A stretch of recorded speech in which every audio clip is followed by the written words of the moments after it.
नमस्कार साथियों, आपका हमारे YouTube चैनल जुगल टेक्निकल में हार्दिक स्वागत है। मैं जुगल राठौर। साथियों, इस वीडियो में हम बात करेंगे सत्र 2025-26 में कक्षा 1 से 5 के जो योगात्मक आकलन हैं या परीक्षाएं हैं या जो ORF आकलन हो या दक्षता आधारित आकलन हो, इनको लेकर पूरी जानकारी क्या है, जिसमें जो एग्ज़ाम समय सारणी हो, जो परीक्षा होगी उसमें पाठ्यक्रम क्या क्या किस प्रकार रहेगा, कौन कौन से एग्ज़ाम होंगे, कब कब होंगे, और जो साला दर्पण पर रिजल्ट की एंट्री करनी हो, रिपोर्ट कार्ड निकालना हो, पूरी जानकारी आपको इस वीडियो में मिलने वाली है। तो कंप्लीट पूरा वीडियो देखिए। और आप हमारे चैनल पे नए और अभी तक आपने हमारे चैनल को सब्सक्राइब नहीं किया तो चैनल को सब्सक्राइब करें, बेल आइकन प्रेस करके ऑल पर जरूर क्लिक करें, क्योंकि ऐसी लेटेस्ट जानकारी मैं आपको लगातार देता रहता हूं। तो शुरू करते हैं।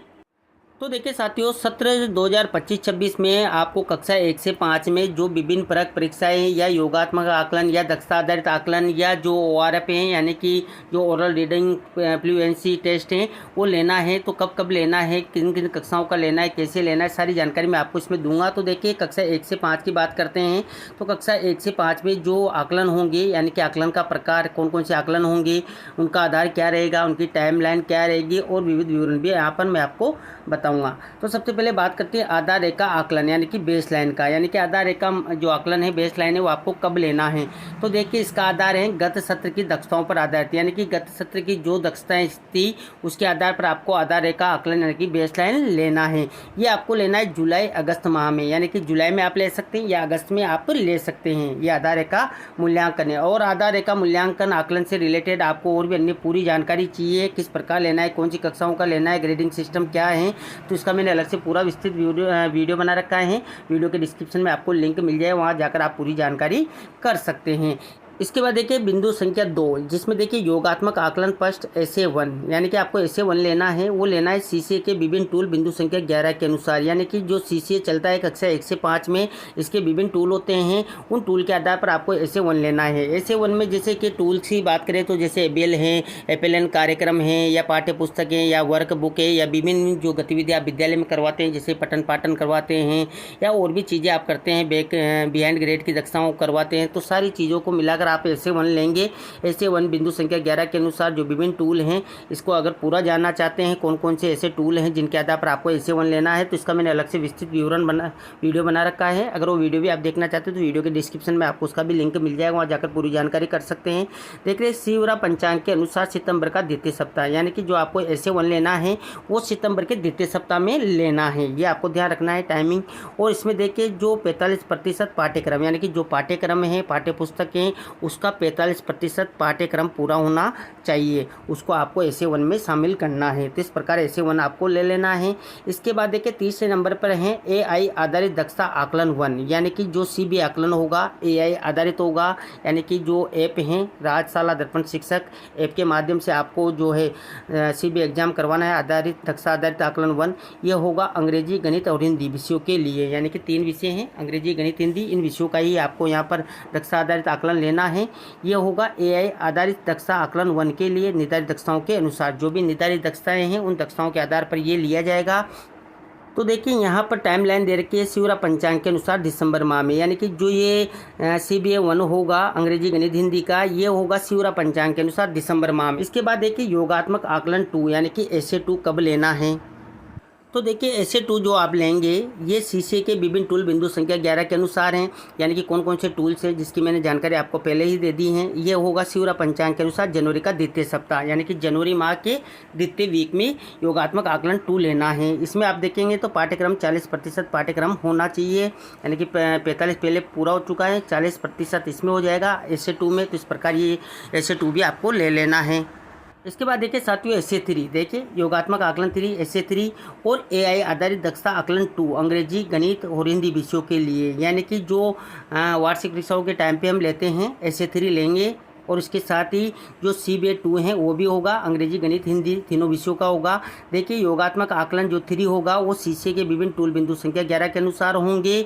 और जो आकलन 2 होगा CB आकलन 2 जो आपको ऐप के माध्यम से लेना है, वो AI आधारित दक्षता आकलन 2 के लिए निर्धारित दक्षताओं के अनुसार होगा। ये होगा देखिए शिवरा पंचांग के अनुसार अप्रैल माह का तृतीय सप्ताह, यानी कि अप्रैल माह के तृतीय सप्ताह में ये आपको लेना है। इसमें देखिए जो पाठ्यक्रम है उसका 15% और कक्षा 3 और 4 के लिए होगा। यहाँ पर ध्यान ये रखना है आपको, 3-4 के लिए होगा और कक्षा 5 के लिए बोर्ड परीक्षाएं होंगी, यानी कि बोर्ड परीक्षाएं अलग से होगी, उसका कार्यक्रम भी अलग से आता है, तो वो आपको देख लेना है। जब भी बोर्ड एग्जाम होंगे तो उसके अकॉर्डिंग कक्षा 5 का होगा, यानी कि जब SC3 लेना है वो कक्षा 3-4 का ही हमको लेना होगा, क्योंकि 5 के लिए बोर्ड एग्जाम होंगे। तो देखिए साथियों, जो मैंने आपको बताया कि SA1 SA2 SA3 होगा और CBA 1 CBA 2 होगा। अब देखिए जो बात कर लेते हैं ORF की, यानी कि पठन कालांश एवं कौशल अभ्यास। तो देखिए कक्षा 3 से 8 के विद्यार्थियों के साथ ध्यान दें, कक्षा 3 से 8 के विद्यार्थियों के साथ गत सत्र 24-25 के दौरान किए गए AI based oral reading fluency assessment के प्रथम पेज से प्राप्त परिणामों के आधार पर पढ़ने में कठिनाई महसूस करने वाले विद्यार्थियों के पठन कौशलों के विकास हेतु पठन कालांश यानी कि रीडिंग पीरियड प्रतिदिन कार्य कराया जाना है, यानी कि प्रतिदिन आपके विद्यालय में पठन कालांश होना चाहिए। पठन कालांश के दौरान विभिन्न प्रकार के पठन सामग्रियों जैसे कि कहानी की किताबों, पाठ्य पुस्तक की कहानियाँ या पठन साहित्यों के माध्यम से विद्यार्थियों को पठन अभ्यास के अवसर प्रदान किए जाए और पठन कौशलों के प्रदर्शन की प्रगति के आकलन हेतु शिक्षक द्वारा अपने स्तर पर कक्षा 3 से 8 के विद्यार्थियों के साथ धारा प्रवाह पठन और समझ कौशलों का oral reading fluency and comprehensive assessment किया जाए एवं विद्यार्थियों को अपेक्षित अकादमिक सहयोग किया जाए, यानी कि यह कार्य आपको करना है 3 से 8 के लिए। इसमें पठन कालांश और कौशल अभ्यास आपको लगातार करवाते रहना है। इसका आकलन भी होगा, यानी कि इस प्रकार से कह सकते हैं कि टेस्ट भी होगा। तो देखिए इसके बाद देखिए इस सत्र में कक्षा 3 व 6 में अध्ययनरत विद्यार्थियों का ORF बेसलाइन आकलन अगस्त 2025 में राज शिक्षक ऐप के माध्यम से किया जाएगा, यानी कि राज शिक्षक ऐप हैं उसके माध्यम से कक्षा 3 और कक्षा 6 के जो विद्यार्थी हैं उनका ORF बेसलाइन अगस्त 2025 में होगा। ये देख ले आप, कक्षा 3 और 6 का ही होगा, सिर्फ 2 ही कक्षा दे रखी हैं। और शिवरा पंचांग 25-26 के अनुसार ORF आकलन कक्षा 3 से 8 के विद्यार्थियों के साथ अक्टूबर माह में किया जाएगा, यानी कि अक्टूबर में भी होगा। जो ORF आकलन होगा वो कक्षा 3 से 8 के लिए होगा, कक्षा 3, 4, 5, 6, 7, 8 यानी कि सभी कक्षाओं के लिए जो 3 से 8 है उनके लिए ORF आकलन किया जाएगा। देखिए जो आकलन अक्टूबर में होगा ORF का, उसकी तारीख की बात करें तो देखिए शिवरा पंचांग के अनुसार 13 से 15 अक्टूबर 2025 का जो द्वितीय परक है, इसी सप्ताह में ORF आकलन 1 यानी कि कक्षा 3 से 8 का आयोजन किया जाएगा, यानी कि जो अक्टूबर में ORF एग्जाम होगा वो इसी सप्ताह में होगा, यानी कि देखिए जो 13 से 15 अक्टूबर के आसपास है, इसी सप्ताह में जो है ORF जो आकलन 1 है 3 से 8 के लिए होगा, अक्टूबर में होगा। और जो अगस्त में होगा वो कक्षा 3-6 के लिए ही होगा।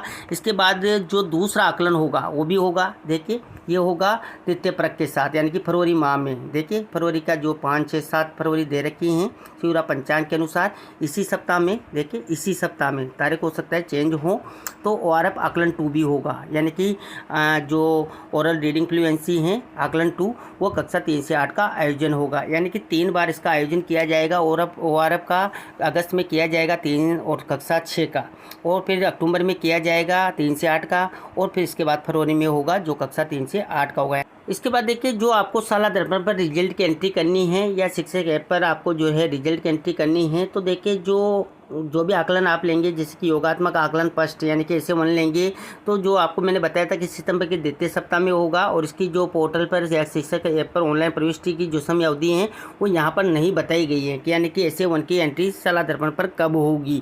उसकी जानकारी जब भी होगी आप देख सकते हैं पोर्टल के माध्यम से, जब भी शुरू होता है आप उसकी एंट्री करेंगे। इसके बाद देखिए SA3 SA2 की एंट्री आपको करनी है, तो SA2 की एंट्री देखिए ये जनवरी के द्वितीय सप्ताह में होगा, लेकिन इसकी एंट्री कब शुरू होगी वो भी नहीं बताया गया है।